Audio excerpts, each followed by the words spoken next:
नंदा आंगन में स्टूल डालकर बैठ गई। लाओ परजाई, साग के पत्ते दे दो, काट देती हूँ। शाम के लिए आपकी मदद हो जाएगी। अभी ससुराल से आई और मायके में भी लग पड़ी काम करने।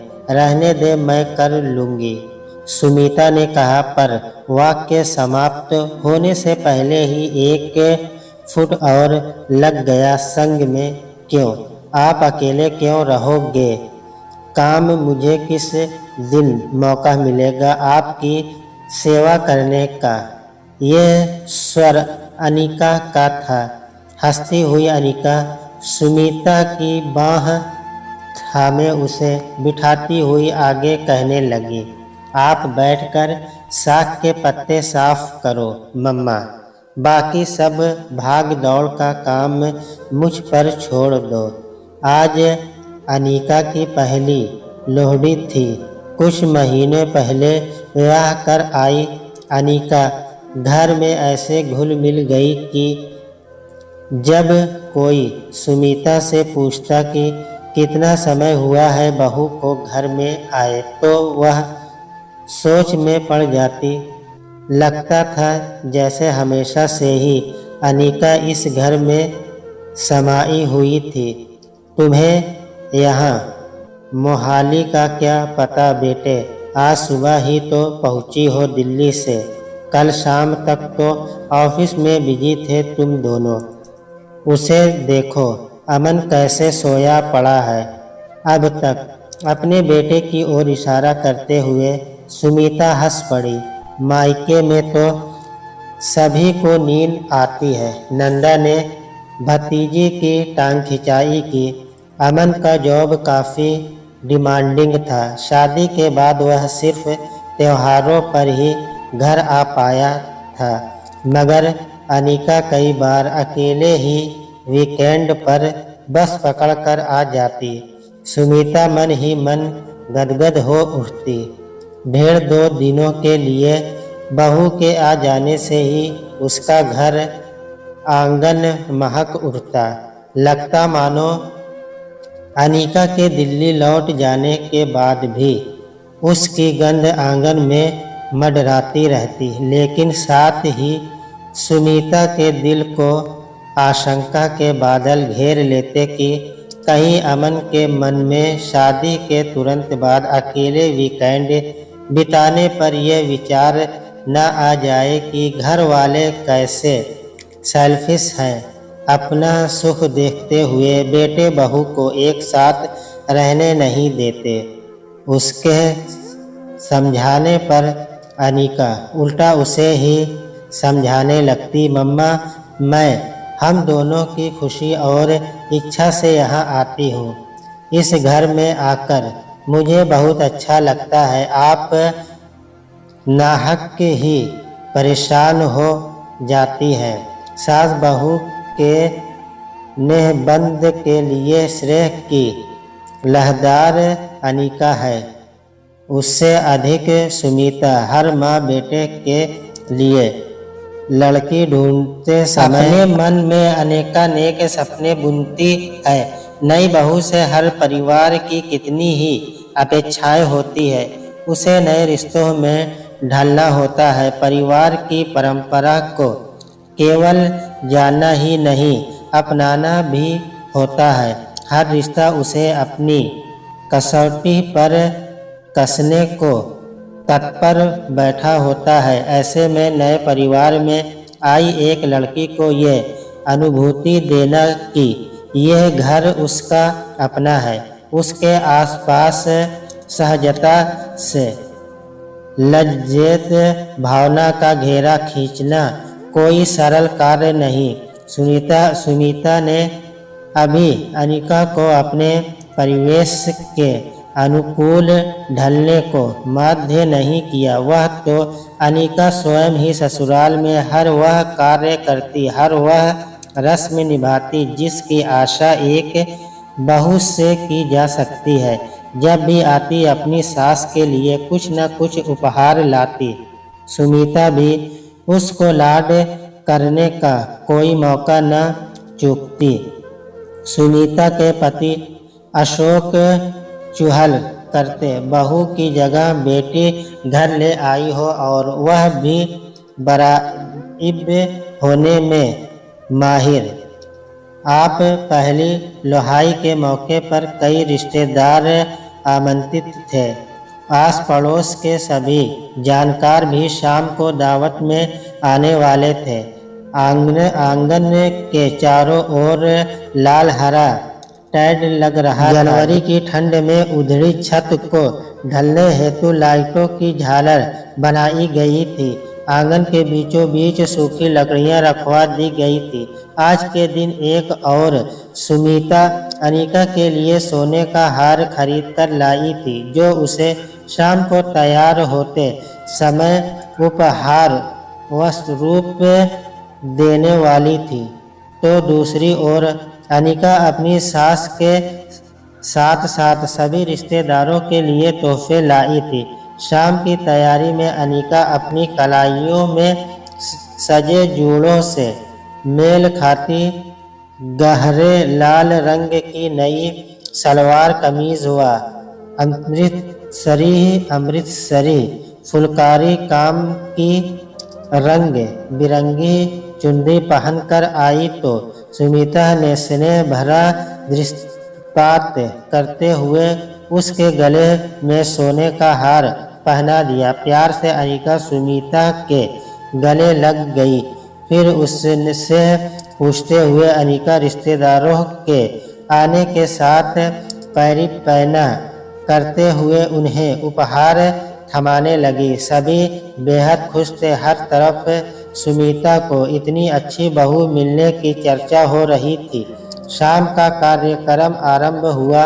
आंगन के बीच आग जलाई गई। सभी लोगों ने उसमें रेवड़ी, मूंगफली, गेहूं की बालियां आदि डालकर लोहड़ी मनाना शुरू किया। नियम समय पर लोहड़ी भी आ गया। आज कल की तरह प्लास्टिक वाला ढोल तो नहीं लाया, न चमड़े का ढोल है न तेरा, अशोक ने ढोली भाई जो बात चमड़े की लय और थाप में आती है वह प्लास्टिक में कहाँ। फिर तो ढोली ने सबसे चहेती धुन चाल बजानी शुरू की और सभी थिरकने लगे। शायद ही किसी के पैर रुक पाए थे। नाच गाना भंगड़ा टप्पे होते रहे। कुछ देर पश्चाताप एक और लगा। कोल्ड ड्रिंक का काउंटर भी खुल गया। घर और पड़ोस के मर्द वहां जाकर अपने लिए कोल्ड ड्रिंक लेकर आने लगे। घर की स्त्रियां सबको खाना परोसने में व्यस्त हो गई। अनिका आगे बढ़ चढ़कर सबको हाथ से घुटा गर्मा गर्म सरसों का साग और मिस्सी रोटियां परोसने लगी। किसी थाली में घी का चमचा उड़ेलती तो कहीं गुड़ की डली रखती। अनिका देर रात तक परोसती बटोरती झूठी थालियां उठाती रही। मध्य रात्रि के बाद अधिकतर मेहमान अपने अपने घर लौट चुके थे। दूसरे शहरों से आए कुछ मेहमान घर पर रुक गए थे। घर की छत पर अमन ने गद्दे और सफ़ेद चादर का इंतजाम करवा दिया था। चांदनी की शीतलता में नहाए सारे बिस्तरे ठंडक का एहसास दे रहे थे। मेहमानों के साथ आए बच्चे बिस्तरों पर लोट-पोट कर खेलने लगे। ठंडे ठंडे गद्दे पर लुढ़कने का आनंद लेते बच्चों को सरकाते हुए बड़े भी लेटने की तैयारी करने लगे। परजाई मैं आपके पास सोऊंगी। नंदा सुमीता के पास आ लेटी। हाँ आ जा, पर बाकी बातें कल करेंगे। अब सोऊंगी मैं, बहुत थक गई आज। तू तो कुछ दिन रुक कर जाएगी न। सुमीता थकान के कारण उठने लगी थी। कल अमन और अनिका भी चले जाएंगे। कहते कहते सुमीता सो गई। अगले दिन बाकी बचे मेहमान भी विदा हो गए। दिन की बस से अमन और अनिका भी चले गए। अम्मा कल से ऑफिस है ना, शाम तक घर पहुंच जाएंगे तो कल की तैयारी करना आसान रहेगा। शाम को हाथ में 3 कप लिए नंदा छत पर आई तो अशोक हंसने लगे। मुझे अब भी शाम की चाय का टाइम याद है। लड़कियां भले ही मायके से विदा होती हैं वीर जी, पर मायका अभी उनके दिल से विदा नहीं होता। नंदा की इस भावनात्मक टिप्पणी पर सुमिता ने उठकर उसे गले लगा लिया। चाय पीकर अशोक वॉक पर चले गए। नंदा को कुछ चुप सा देख सुमिता ने पूछा, कोई बात सता रही है तो बोल क्यों नहीं देती? कल से देख रही हूँ कुछ अनमनी सी है। आपका दिल टूट जाएगा परजाई, पर बिना कहे जा भी तो नहीं पाऊंगी। आपको तो पता है कि विम्मी की नौकरी लग गई है, इसी कारण वह इस फंक्शन में भी नहीं आ सकी और जवान बेटी को घर पर अकेला कैसे छोड़े, इस वजह से उसके डैडी भी नहीं आ पाए। नंदा ने अपनी बेटी विम्मी के न आने का कारण बताया तो सुमिता बोली, मैं समझाती हूँ नंदा, मैंने बिल्कुल बुरा नहीं माना। कितनी बार अमन नहीं आ पाता है। वह तो शुक्र है कि अनिका हमारा इतना ख्याल रखती है कि अक्सर हमारे पास आ जाया करती है। मेरी पूरी बात सुन लो नंदा। नंदा ने सुमिता की बात बीच में ही काट दी। विम्मी को नौकरी लगने पर ट्रेनिंग के लिए दिल्ली भेजा गया था। कंपनी के गेस्ट हाउस में रहना था। ऑफिस की बस आती व ले जाती ऑफिस के पास ही के एक आईटी पार्क में था। वहाँ और भी कई दफ्तर थे, जिनमें अनिका का भी दफ्तर है। पहली शाम में गेस्ट हाउस लौटते समय विम्मी ने देखा कि आपकी बहू अपने अन्य सहकर्मियों के साथ सिगरेट का धुआं उड़ा रही है। उसे तो अपनी आंखों पर विश्वास ही नहीं हुआ, परंतु अगली हर शाम उसने यही दृश्य देखा। यहाँ तक कि उसकी पोशाकें भी अजीबोगरीब होती, कभी शॉर्ट्स, कभी स्टिक शर्ट तो कभी फैशनेबल टॉप्स पहनती। अब बताओ परजाई, जो लड़की यहाँ हम सब के बीच घर के सारे तौर तरीके मानती है, जैसे कपड़े हमें पसंद है वैसे पहनती है, हर रीति रिवाज निभाने में कोई संकोच नहीं करती है, बड़ों का पूरा सम्मान करती है, वह असली जिंदगी में इससे बिल्कुल उलट है। माफ़ करना परजाई, आपकी बहू को रस्म निभाना तो आता है पर रिश्ते निभाना नहीं। आपकी बहू आपको बेवकूफ़ बना रही है। अब तक धुंधलता होने लगा था। शाम के गहराने के साथ मच्छर भी सिर पर मंडराने लगे। सुमिता ने तीनों कप उठाए और घर के भीतर चल दी। नंदा भी चुपचाप उसके पीछे हो ली। सलवाद के धागे का कोना अब भी उनके बीच लटका हुआ झूल रहा था, लेकिन उसका आखिरी और सुमिता को जनवरी की ठंड में भी ऐसे आहत कर रहा था मानो वह जेठ की भरी दोपहरी में नंगे पैर पत्थर से बने आंगन में दौड़ रही हो। नंदा की इन बातों से दोनों के बीच धुआं फैल गया, लेकिन इस धुएं को छांटना भी आवश्यक था। रात का खाना बनाते समय सुमिता ने फिर बात आरंभ की। याद है नंदा, पिछले वर्ष तुम्हारे वीर जी और मैं हॉलीडे मनाने यूरोप गए थे। वह मेरे लिए एक यादगार भ्रमण रहा, इसलिए नहीं कि मैंने यूरोप घूमा, बल्कि इसलिए कि इस ट्रिप ने मुझे जीवन जीने का नया नजरिया सिखाया। हमारे साथ कुछ परिपक्व तो कुछ नवविवाहित जोड़े भी थे जो अपने हनीमून पर आए थे। पूरा ग्रुप एक साथ एक ही मर्सिडीज पर बस में घूमता। हम सब साथ खाते पीते फोटो खींचते। वहाँ बस में दूसरे जोड़ों के आगे पीछे बैठे हुए मैंने एक नई बात नोट की।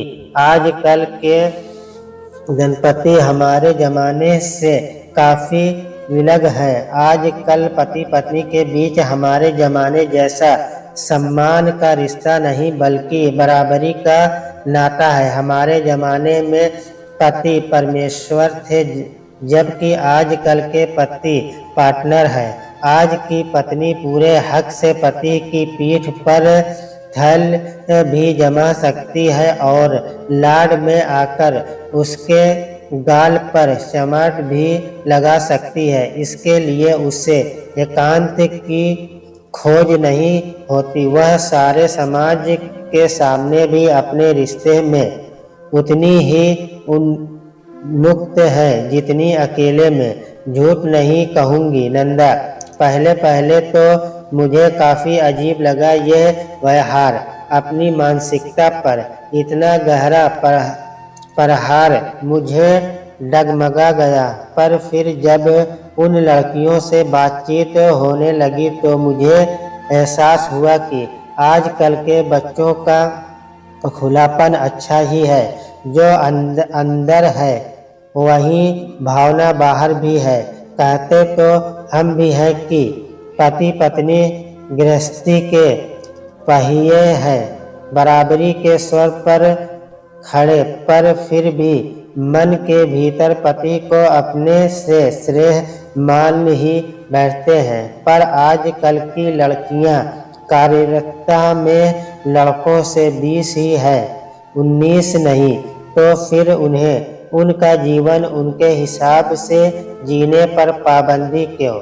जब हम अपने बेटों को नहीं रोकते तो बेटी बहुओं पर लगाम क्यों कसे?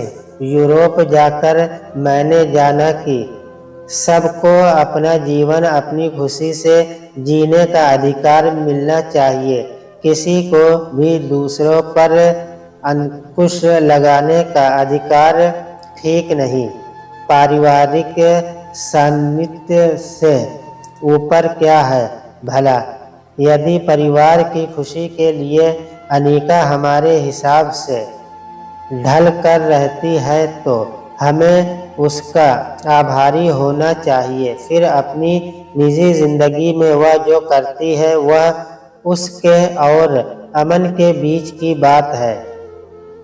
हमारे परिवार की रस्में निभाने के पीछे उसका अभिप्राय रिश्ते निभाने का ही है, वरना क्यों वह वे सब काम करती है जिनमें शायद उसे विश्वास भी नहीं। जो बातें तुमने मुझे आज बताई वे मैं पहले से ही जानती हूँ। अनिका ने मुझे अपने फेसबुक पर फ्रेंड लिस्ट में रखा हुआ है और आजकल की पीढ़ी चोरी छिपे कुछ नहीं करती, जो करती है डंके की चोट पर करती है। मैंने उसकी कई फोटो खींची जिनमें उसके हाथ में सिगरेट थी तो कभी बियर। अमन भी साथ था। मैं ये नहीं कहती कि ये आदतें अच्छी हैं, पर यदि अमन को छूट है तो अनिका को भी। हाँ, परिवार वृद्धि के बारे में विचार करने से पहले वे दोनों इन आदतों से तौबा कर लेंगे। इस विषय में मेरी उनसे बात हो चुकी है और दोनों ने हर्षित सहमति भी दे दी है। ये उनके वैसन नहीं, शायद पीयर प्रेशर है आकर या सोशल वर्कर में जुड़ने के कारण शुरू की गई आदतें हैं। सुनीता अपने बच्चों की स्थिति सुगमता पूर्वक कहे जा रही थी और नंदा सोच रही थी कि केवल आज की पीढ़ी ही नहीं, बदल तो पुरानी सीढ़ी भी रही है, वह भी सहजता से।